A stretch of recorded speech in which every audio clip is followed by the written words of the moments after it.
Brian, we're rolling, my friend. Good morning. Morning, Doug. How you I, doing today? man, I'm good, man. I'm tired. I was up late last night watching our our second favorite sport. Basketball season is here. Miami Heat, baby. Yep. Let's Man, go. we were rocking and rolling there for a while. I'm surprised by the pace that we're playing. That's not normal for Spoelstra. It's not normal. Yeah, I'm yeah, excited though. yeah. I'm excited. So I'm assuming they were playing a team on the West Coast since No, you're up late. man. They were late for me now. As you get older, it's funny. It's like 8, 9 o'clock is late, I got you. right? I got you. So for It's me, it's late. relative. It's very relative. We're playing Orlando, which is about an hour 45 from here. And listen, good team. The crazy thing is, have you gone on ESPN yet? No, no, no. I haven't. I don't. I don't. So Chauncey Billups, um, Terry Rozier, Damon Jones have all been arrested by the FBI.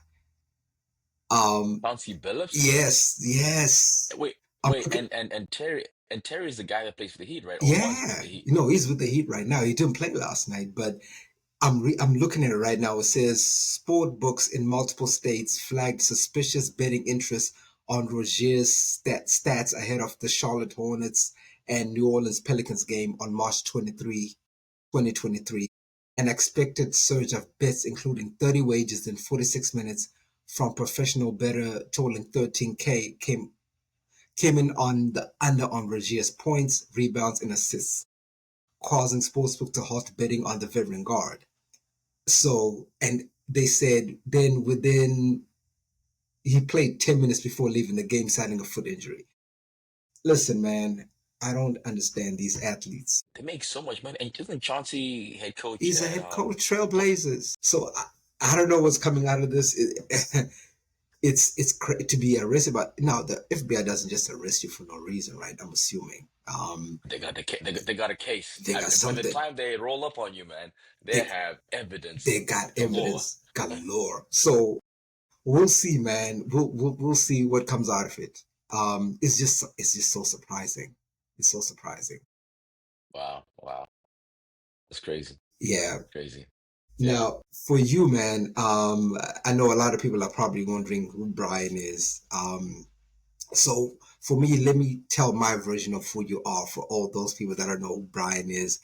Brian Zingai is an Olympic athlete, former Olympic athlete, former star, held a record for the 200 for over 20 years.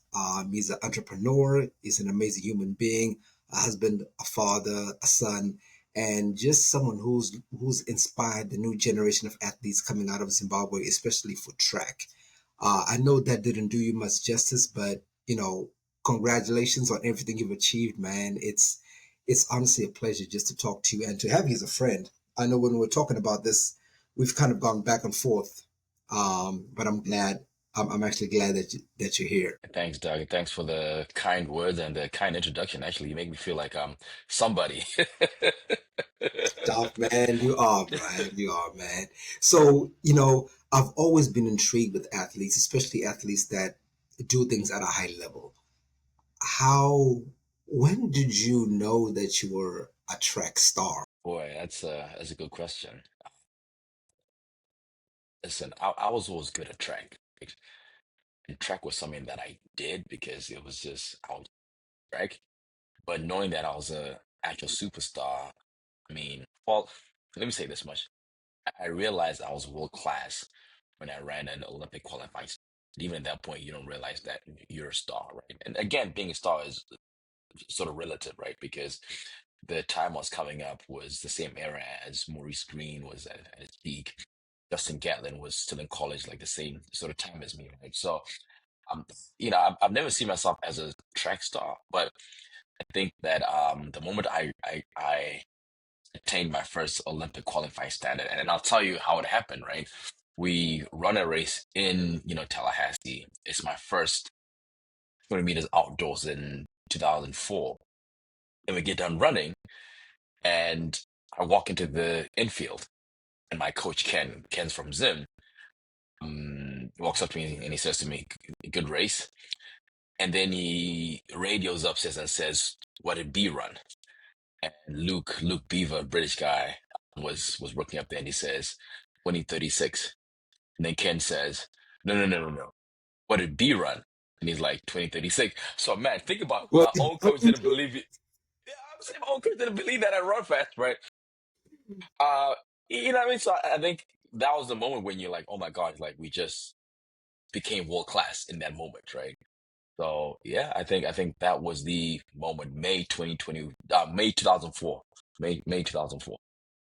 and we by then we were literally seniors. I remember Yeah, in in college. college.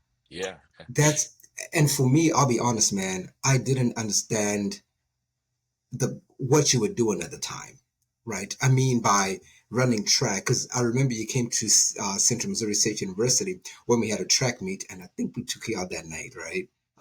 you Um, did, you did. had a Shame on you. had a All your ball, fault. had a ball, man. A night you'll never forget.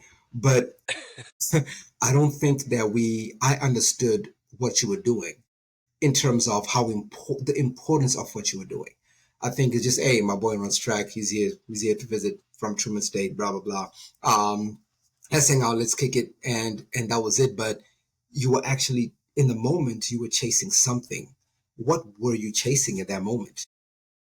Wow, that's a great question. And I know from the outside, obviously feels like I was chasing something at that point in time. And when I came to Central Missouri State, I was just 2001. I was a freshman. You know, at that point, I wasn't chasing anything. I was just using running as a way to get a free education, literally. I had no goal or dream of becoming an Olympic athlete, right? It just wasn't there for me. I was just running to get a free education. And yeah, and I think that's one of the reasons why track for me, it's the reason why I became good at track because I didn't have any pressure to achieve certain things because I didn't know any better, dude. I was just out there, just okay. Winging Hande it, kuno manya. Yeah, just winging it, literally, just running. Show up, you get told what to do, and that's it. Literally, literally. man. So I'm not fast by any means. And if anyone is watching this and they remember me from high school, I was probably one of the slowest people on the planet, right? Um, because I didn't understood what it was like to run fast. It just didn't click with me, right? Mm. Um, Walk me through what it takes. Like, what did you do to become fast? Is it something that you were just born with? Because I've always wondered this. You know, is it something that you're born with? Is it something that you have to really work on? And what do you even do? Like, what are those steps? Because I want to get fast, even at my young tender age. You know, my starting point would be to say that I think everybody is as naturally fast as they are, right? But if everybody works on certain things, their mechanics, you will get faster. Doesn't mean that you're going to be world class. So anybody can get faster. You just got to fix just a few things, you know. So, um, yeah. So for you, I think there's hope. You can certainly I'm get talking faster. about me. I want to get fast, man. Well, I don't know about fast. I just said faster. There's a difference. That's a difference, right? Right. But I certainly think that for me, it was something that I was sort of born with, right? When I was in grade one at Queensdale, and I remember racing my buddy Joshua, and I used to beat him all the time. And he came up to me, he was like, "Dude, like, why do you run on on your toes, right? Because anytime that you're sprinting, you're running on the balls of your feet. That allows you to like get power, right? Your heel touching like the ground. You're not gonna get power doing that. But for me, that was just natural, and it's a way that I ran, right? I didn't know why I was doing it. It just came to me sort of naturally. And my response to him was like, dude, I don't know. This is just the way I run. So even now Yes, it's interesting when my wife's friend said, "Oh, your kids walk just like you." I'm like, "What do you mean?" He's like, they look like they just bouncing, right? They're just walking on their toes, right? So for me, it's funny when I'm hearing people.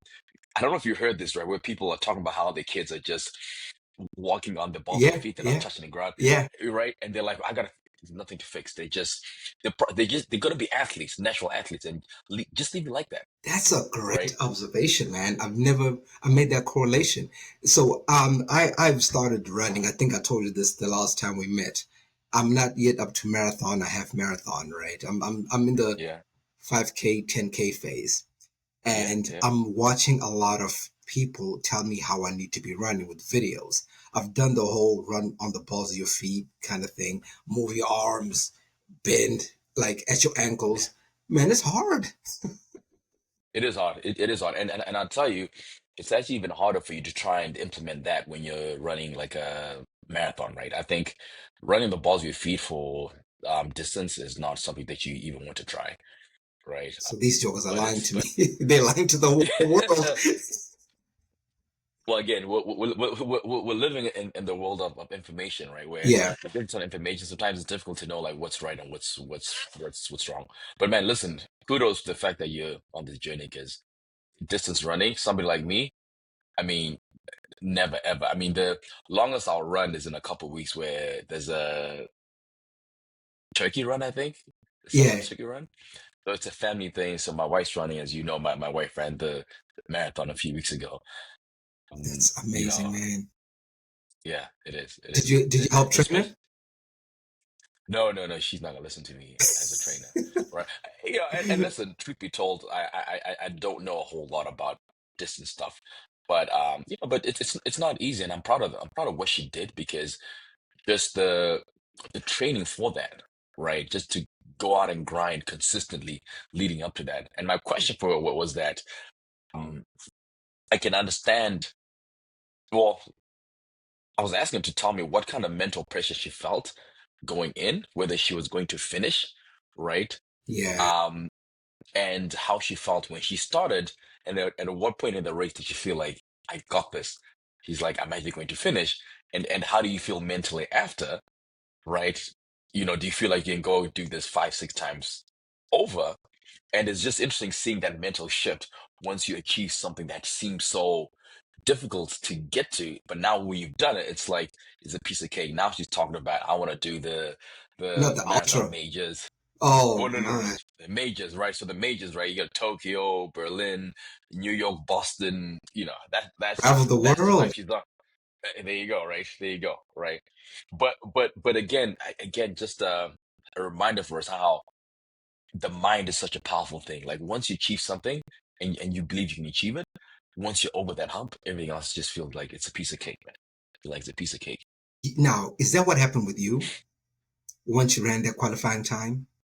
I'm gonna bring it back a little bit because you said Yeah. something that's interesting there, and I want to poke at it a little bit, just in terms of your mentality when you ran that qualifying time in 2004. Did you feel invincible at the time? Were you did you look around and were like, I did that, and now your goals kind of went higher and higher from there? Yeah, so I think it's interesting to understand where my mindset was going into my senior year, right? And to sort of go back, I spent my first 2 years at a smaller school, Hmm. Truman State University. I ran really well in my freshman year, struggled in my second year. The reason I struggled my second year was because my first year I was running freely, right, with no understanding of what anything meant. I was just out there, show up, do what you need to do, get done, pack up and leave. That's it. Go party a day for my race with you, right? And I'm like, whatever, right? Going to my sophomore year, I was like, you know what? Let me try and replicate what I did my freshman year. So now I'm just overthinking through stuff, right? And then going into my junior year, having transferred to FSU, there was a significant amount of pressure on me as a guy who comes in as a guy that's supposed to save the sprint program. And I just put a lot of pressure on myself. Going to my senior, I was like, you know what? F everything. Like, I don't care. It's my last year. Let me make sure I enjoy every moment with my teammates. I just said to myself, I'm just gonna have fun, right? And for me, that shift in mindset and what I like to call, I said to myself, I should flourish under no pressure, right? And that mindset going into that my senior year, man, was just a game changer, where everything for me was like, okay, it's a race, whatever, have fun. And then nearly every race around the year was a PR due to that shift in mindset. Jeez. That No, shift in mindset. it's I'm trying. So as you know, my son, my youngest, he plays basketball. He's not the fastest. He's not the strong. He's not the strongest. He's probably the best shooter on the team.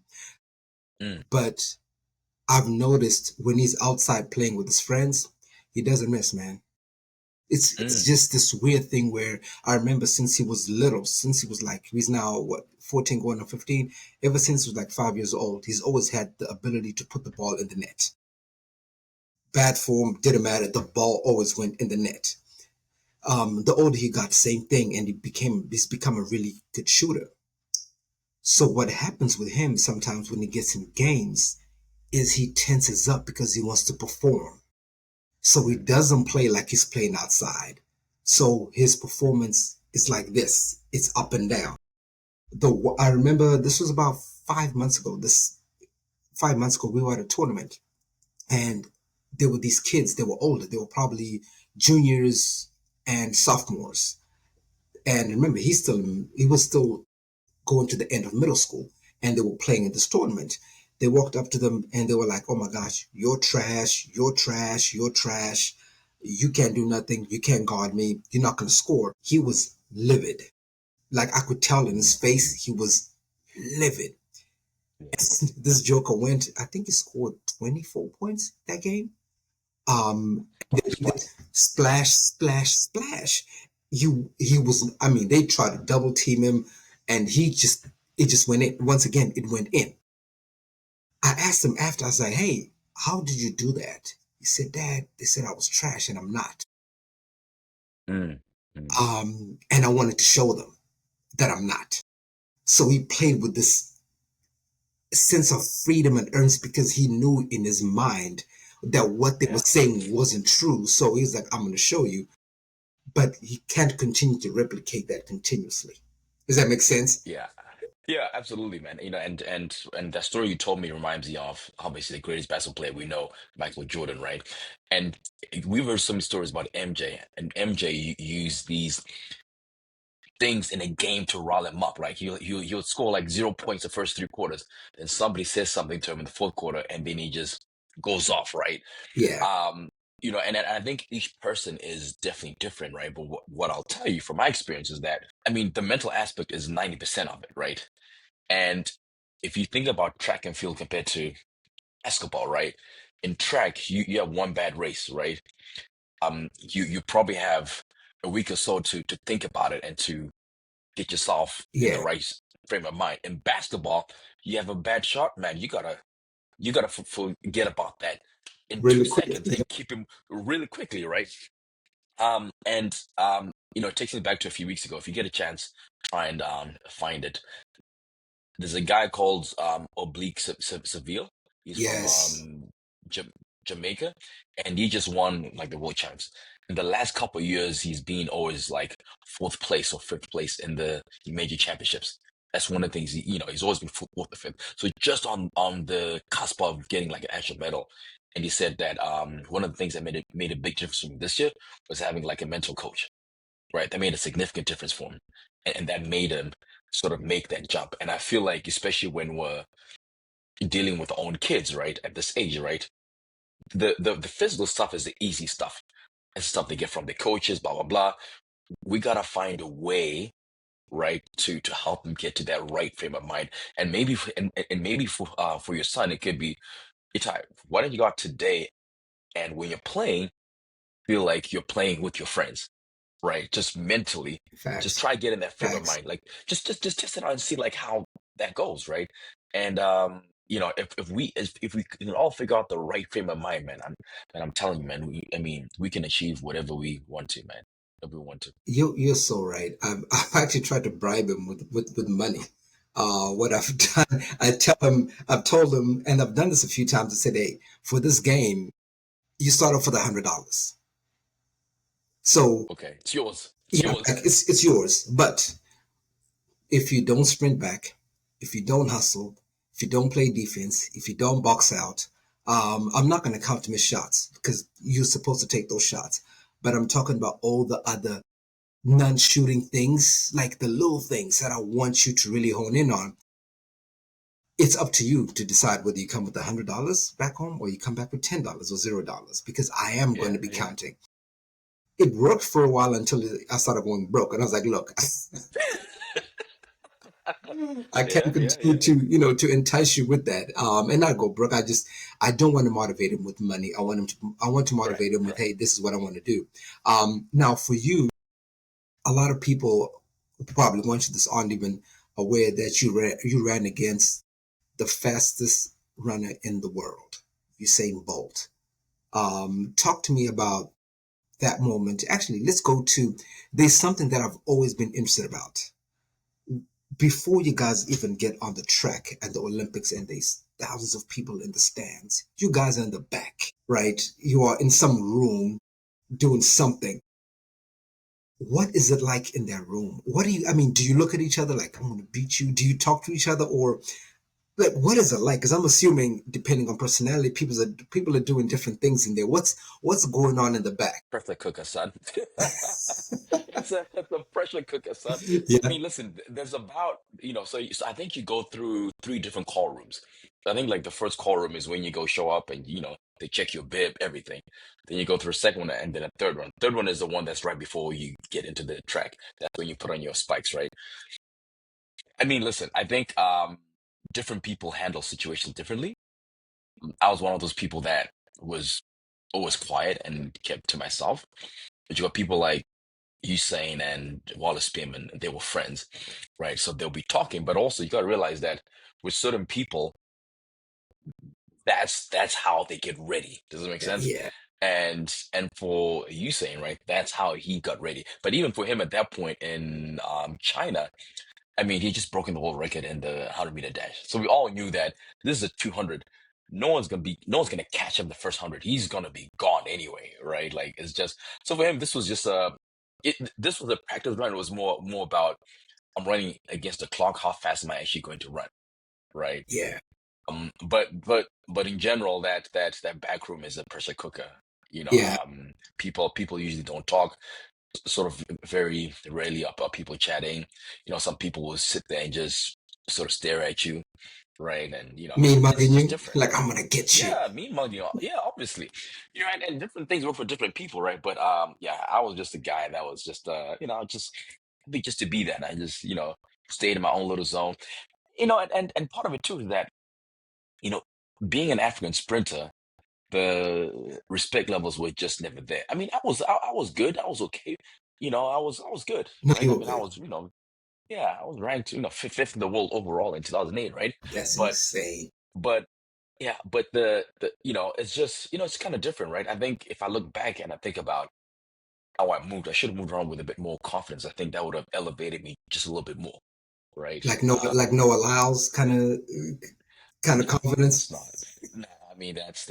But listen, I think from what I've read, and I don't know if Noah allows so personally, right? I think part of that is because he's trying to bring excitement to to the the sport, and I think and I think when you do that stuff, if you think about it, right, this is when the people that organize these meets want you because you draw in people, right? Which means that yeah, Noah yeah, can then yeah, say, yeah, listen, yeah. people are coming in to see me. So if my parents were supposed to be like 40K, you gotta pay me 80K because I'm literally helping you get people through the doors. You know what I mean? Like I think that's the business part of it, right? And I'm sure there's a Yeah. significant reason why he does that. It's not because he's funky. I'm sure if you sit down with him, he's probably like a nice guy. No, I love it. I'm not gonna lie. I love it for the sport because it actually made me watch a show. I cannot remember the name of it on Netflix. Sprint, Sprint. yeah, That's the sprint. reason I watched it because I was like, oh, no one Niles is on there. I'm gonna go watch that. I'm gonna watch the show. And it was incredible because I think track is such an underrated sport in most countries, especially in the United States. I think only a small amount of people actually watch track and field. If you remember, well, you know this because you were on the tracks and I was in the stands. In high school back home, we used to fill up stadiums with schools Yeah, where we'd have yeah, these yeah, big track meets, and there's what 20, 30 schools, and it was a whole day of just track and field, and we were all required to be there. It was you compulsory to come in your blazers and all of that yeah, fancy yeah, stuff, and it was such a big fanfare for all of us to come and watch and represent your school, which we kind of have, but I think America has so many sports that you're not able to do that. Now, were you always a track athlete, or Did you play other sports? I definitely played other sports. I think track for me came naturally, so I went and I did track, right? Yeah, Even though I actually, especially in high school, I just I hated training, hated training because training for track just sucks, man. It's hard, man. It's difficult. But I played soccer. For me to say I was very good at soccer, I don't know if that's the right statement. I was fast, which made me different, right? So I was fast, and that made me good. So I don't know if I was the most skillful player I could play, but you were I was fast. good because I was fast, right? Yeah, And it helped because I played on the left wing.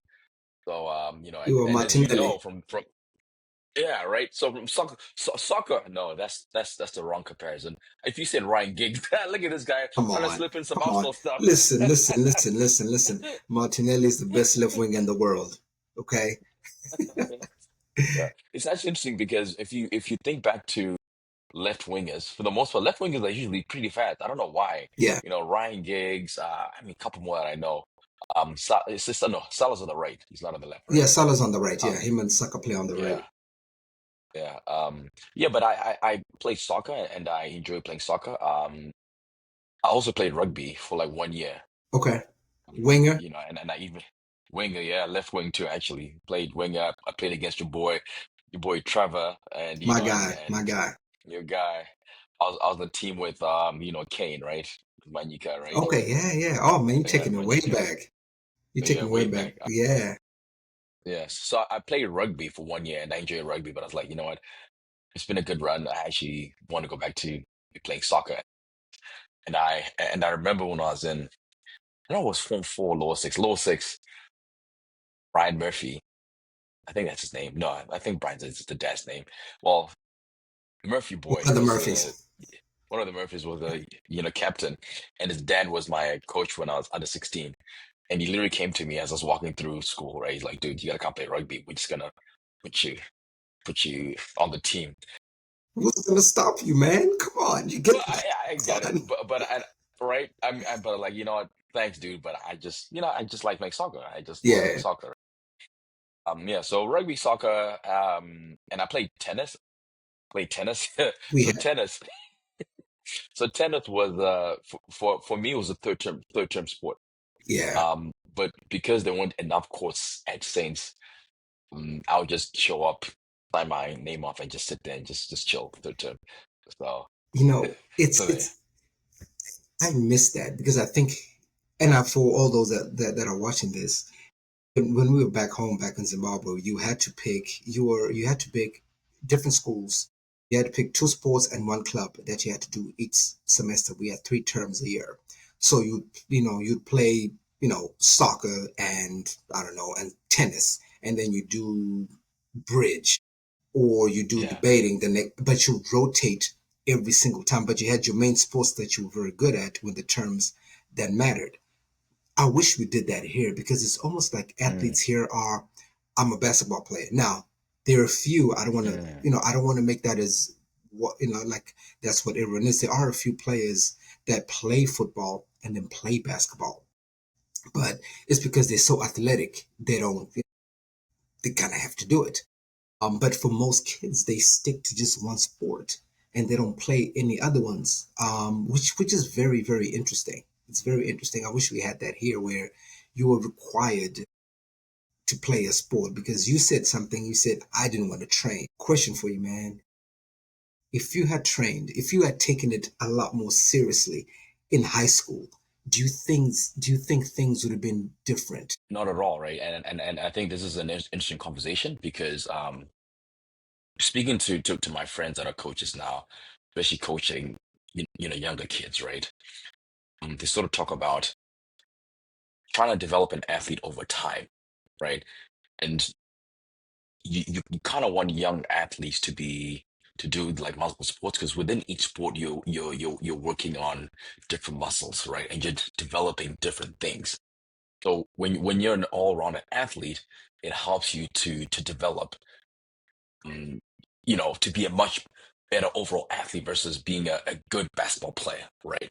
Yeah, yeah, yeah, yeah. I'll listen to something and I'll find it and I'll send it to you where this guy is in Australia and he says there's no such thing as a fully developed 12-year-old or a professional 12 because you That's haven't facts. even reached that. You're still trying to develop, right? Yeah, So he talks about just allow your kids to do as much as they can. Yes, they can have one sport that they're good at, that they enjoy, but force them to go and do other things because it helps them to develop better.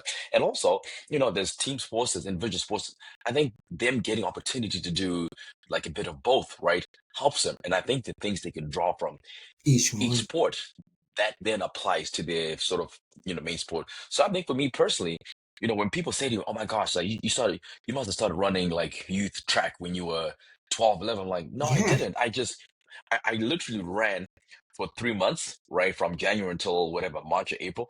That was it. I didn't see track again until the following year for 6 years through in high school, right? So I think to a certain extent, that's one of the reasons why um, I did what I did because I was just a well-rounded athlete, if you want to athlete. call it that, right? Yeah, And you get a lot of kids, the promise is there, but sometimes they just get burnt out, especially with the way youth sports are structured in the US. It's a lot, and it's just I think it's too much.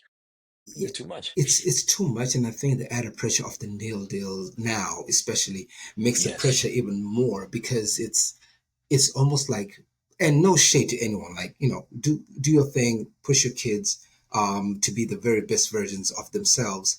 But I think sometimes it goes a little too far, and the money gets in the way because now everyone is chasing that nil deal, right? It's Yeah. not about the kid anymore. It's about, and for the right reasons, it's life changing money, right? I mean, Yeah. I'm Yeah. I'm hearing some kids making millions. I mean, kids making millions in high school.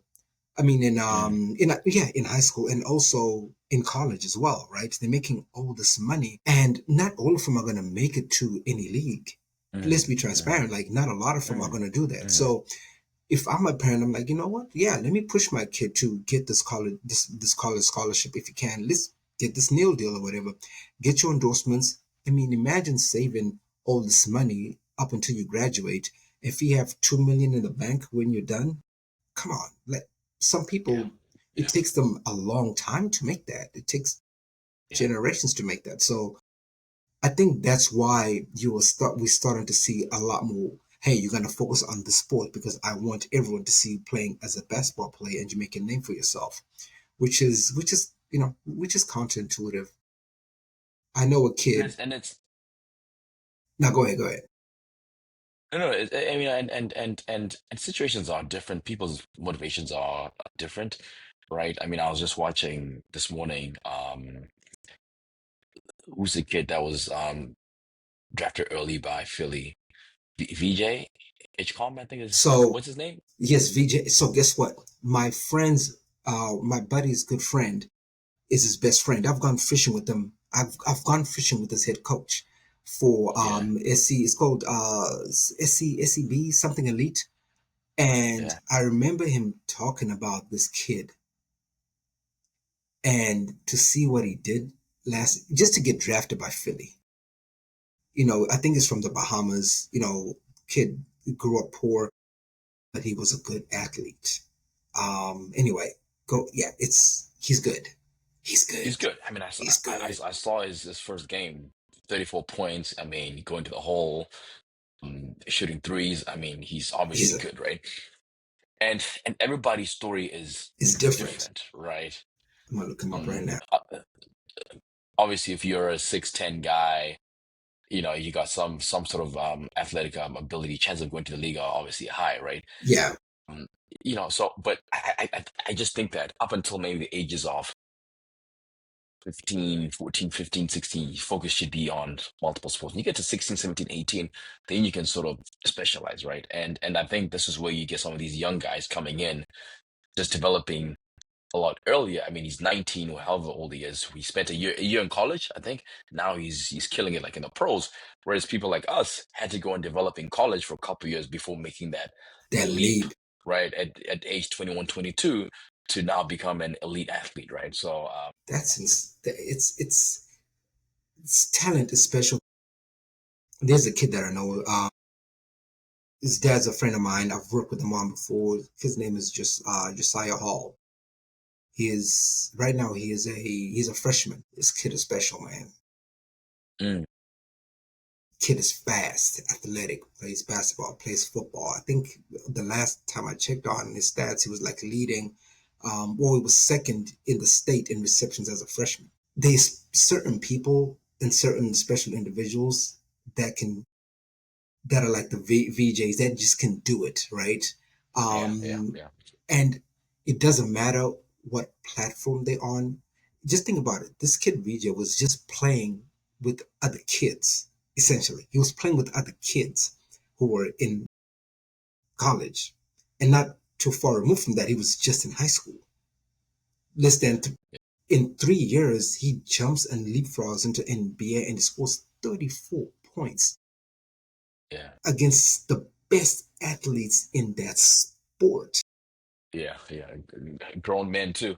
Man, I mean, it's good to score 10 points. I mean, 10 points a game is amazing, but to score 34 points, 34 points. Yeah, that's yeah. special. First That's game and as a debut. That's yeah, that's that's good. special. That's special. Um, Now, your career has obviously as an athlete has ended, right? You've retired. Congratulations to you, my guy. I wish I could retire as well. Retired. Retired from the sport of actually Yeah, physically running. I know you've been doing a lot of stuff because that's the kind of person that you are, like kind of giving back, wanted to see the sport elevated in our country as well. Can you tell everyone kind of some of the things that you've been into, the people that you're helping, and your vision for Zimbabwe sports over the next 15 to 20 years?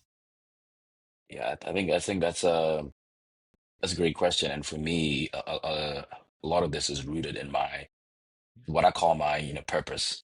Right? Now, I just want to make sure that we all understand that as much as I'm driven by my purpose, everybody also needs to make money, right? So I was talking to somebody last week, and I said that she's like, "Yeah, that's fine, well and good, but there's nothing wrong with being motivated by either money, ego, and it could be a combination of all three, right?" So yeah, so as much as I talk about purpose, listen, it would be good to be motivated by driven by your purpose and also get paid to do it because now that's when work becomes fun. Right? You enjoying waking up So and you doing what you're labor. doing every day.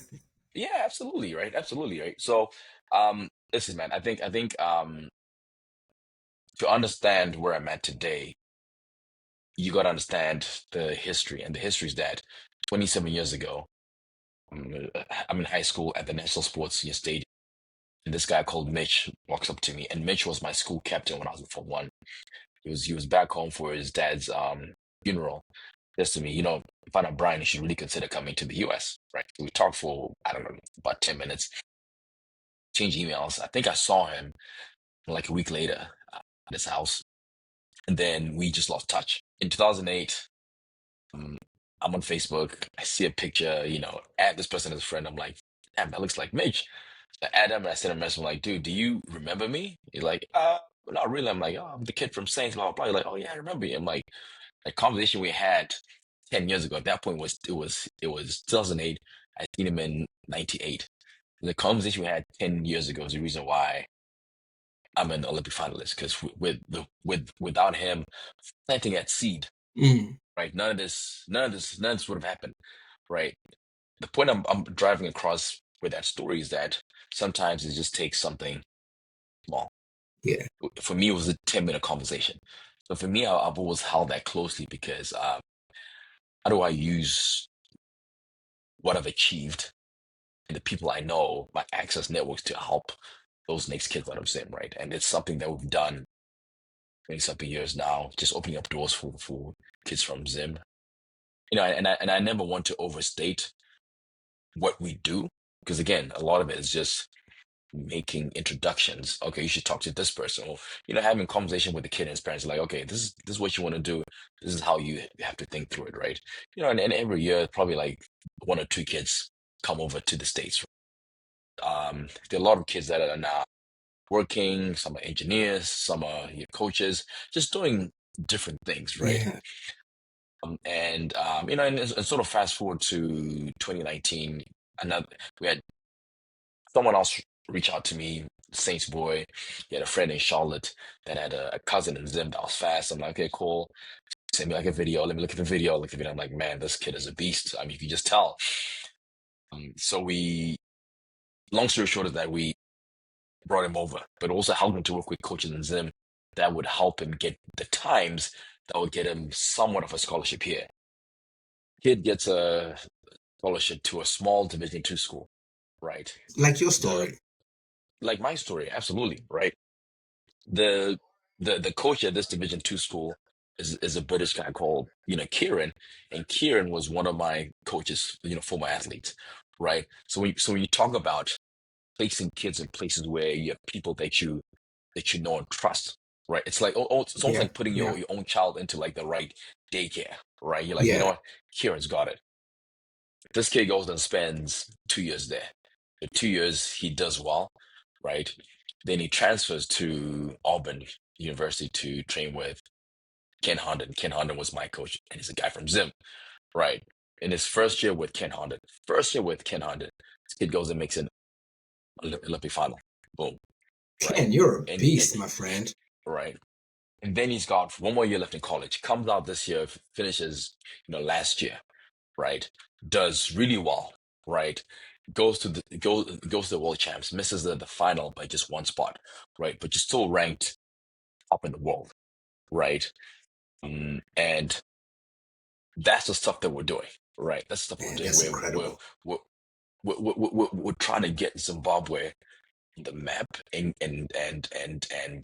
my personal goal is to make sure that Zimbabwe is, a record number of athletes in track and field in LA 2028, right? And there's a good crop of Zimbabwean athletes. I mean, there's just this wave of athletes that are um that are good. And this stuff is not incidental, it's intentional, Doug. It's intentional. When you do certain Man, I got things, goosebumps. it's intentional. Yeah, man. So Man, kudos to you, so my friend. yeah, yeah. I mean, it's not me. It's just us. You have to be a voice, and for a long time, the work we've done, we've never been people to talk about it. So when people hear it, like, "Oh my gosh, I didn't realize this is stuff that you've been doing," right? But the moment we started talking about it, say, "Listen, if you guys want success at Zimbabwe, please listen to us as former athletes that have been to the top, and an athlete who has a coach who's coached some of the best athletes and who was a Yeah, former athlete himself, right? I mean, success leaves clues, man. So the blueprint, we talk about with I was about Maka, to say that. there's a blueprint. Yeah, I mean, there's a blueprint, right? Just follow like the blueprint. Is everyone going to make it through the blueprint? No, they're not, right? But you increase your chances of success by following that blueprint. And crazy thing, it's not rocket science, man. It's not rocket science. It's It easy to just say as a isn't. fast person, man. It's rocket science for me when I try to run that, Well, man. no, well, no, no, no, I get what you're saying, right? Obviously, there's some talent there, right? But what I'm saying to you is that when you think about the application of this in life in general, right? Like, Yeah, if you want to be a successful restaurant owner, right? Man, go find a mentor, that's owned multiple restaurants. They're gonna be like, avoid doing this because you're gonna avoid the mistakes and it costs you a lot of money and time, right? So yeah.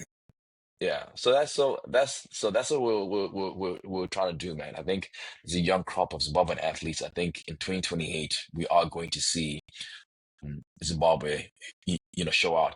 And what's crazy is that in Paris, were two guys that made the final on the 200, right? They were from And Zim. yep, and if you ask them, I'm always telling them like, listen, I don't know if you guys will be the guys in 2028 because based on what you did, There's some other these kids young watching. guns, they're hungry.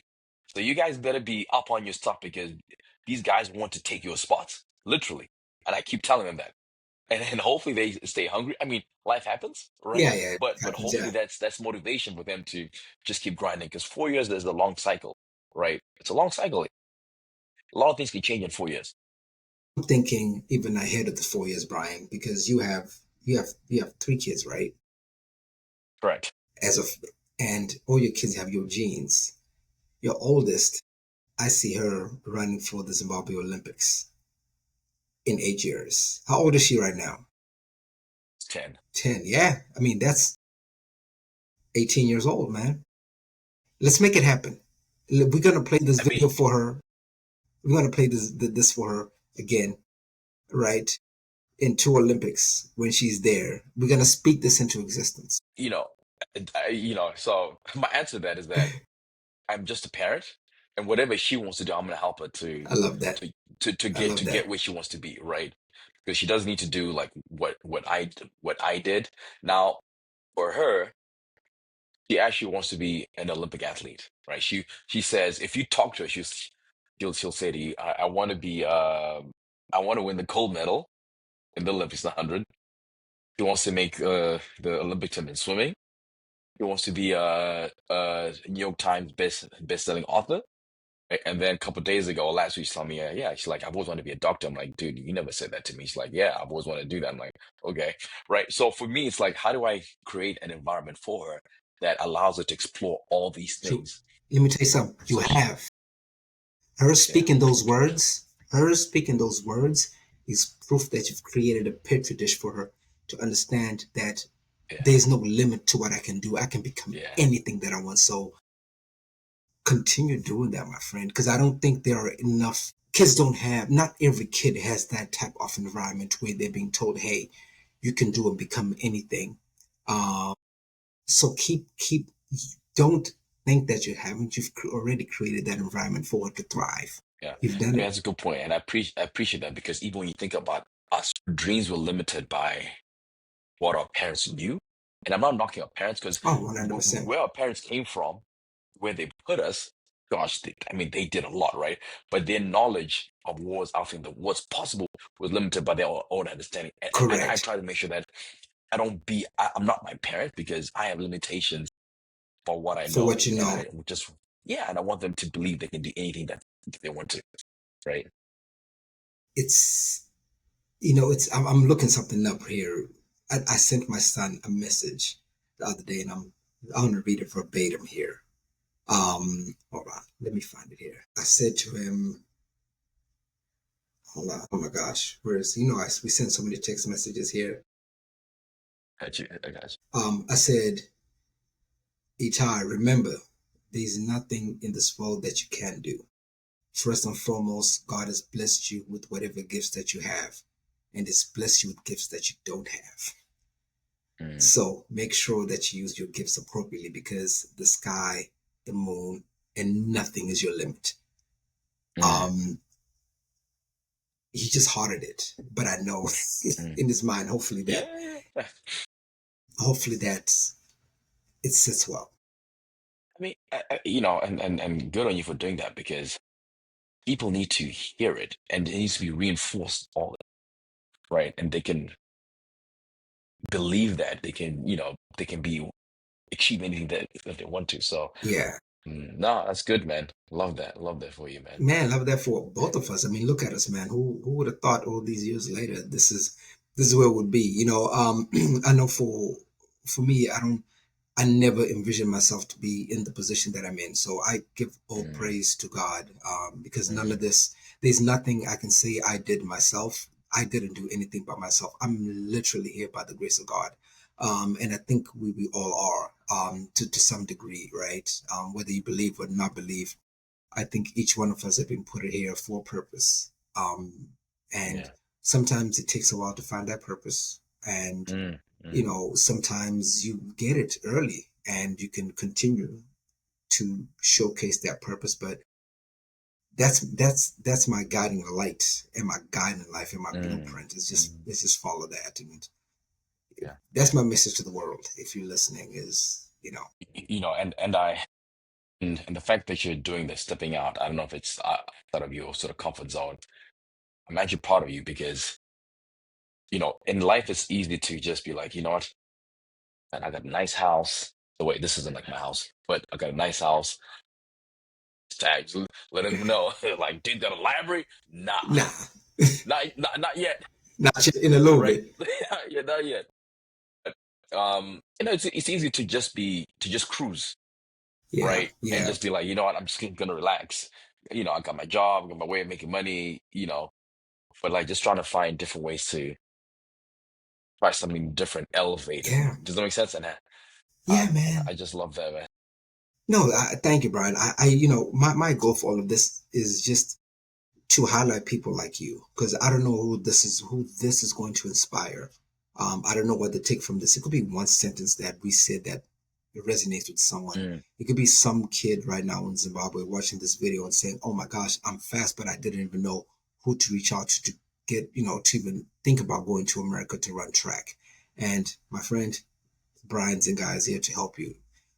But you have to put in the work. It's not just hey, it's not a hookup, right? It's hey, you need to put in the work. You need to figure out what those times are needed for you to get a scholarship. Once you figure out those yes. times, make sure you're running those times, record those times, work hard, get in contact with Brian and 100, 200, 400. And not only that, basketball players, rugby players, Mm, I think the sky's the limit to what these conversations can help unravel because I know in our country we have a lot of amazing athletes, but just not yeah. enough resources to be able to get them Mm, out. To even though we live in a world of of technology and information, it's very hard to get out of a place when you don't have the resources to do so. So hopefully that sparks something where they now have someone who they can reach out to, and we can just go. They can just go from there. yeah, absolutely. No, whoever hears this sort of message, if you ever meet me, you can't tell based on pictures, right? If you meet, I'm 5'6", man. Yeah, You you're know, sure, bro. yeah, yeah, I'm sure, Brian. But it's like if I can, come on, man. A lot of people out there can. You know what I mean? Like it's That's just, true. That's yeah, true. yeah, Well, Brian, my friend, I appreciate your time. Really, really great conversation with you. I'm glad you're a good friend of mine, and maybe we might do this again. I don't know. We'll see what everyone else yeah. says if they want you back, because I still think there's a lot more we could talk about. But guys, subscribe. To our YouTube, Spotify, Apple, whatever this is going to be on. If you want to reach out to Brian, Brian, what's the best way to get a hold of you? I guess email brian@zingai.com. Brian@Zingai. Zingai is spelled Dzingai. As always, my guy, pleasure. And also, I'll be remiss if I didn't say this. Thank you, thank you, thank you for beating Liverpool this weekend. I am Oh, of so course. happy. We appreciate you. That's what I'm talking Yeah, about. Now, I got you, baby. All thank day, you. all day.